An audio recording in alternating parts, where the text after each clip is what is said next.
Satu kelakuan Rizky Bilar yang langsung ditiru Baby L. Baby Leslar dengan cepat bisa menirukan sikap dan gaya dari Rizky Bilar suami Lesti Kejora. Saat Rizky Bilar batuk sambil berdehem, Baby Leslar pun dengan sempurna bisa menirukan batuk sang ayah tersebut. Untuk itulah saat ini Rizky Bilar sangat berhati-hati di rumah karena akan dengan mudah ditiru oleh Baby Leslar. Hal ini lantaran usia Baby L yang sudah 1 tahun, Baby L selalu mencontoh apa yang dilakukan oleh Rizky Bilar. Ia bersyukur lantaran saat ini Baby L sudah bisa menirukan gerakannya. Karena memang anak ini biasa mencontoh kegiatan bapaknya, mencontoh perilaku bapaknya, jelas Bilar. Sehingga Baby L kerap meniru apa saja yang dilakukan oleh Rizky Bilar. Contoh kalau saya lagi batuk berdehem, dia bisa menirukan, gitu, kata Bilar.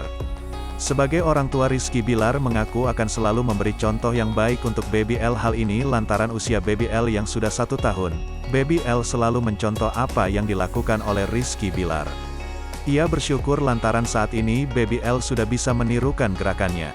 Karena memang anak ini biasa mencontoh kegiatan bapaknya, mencontoh perilaku bapaknya, jelas Bilar.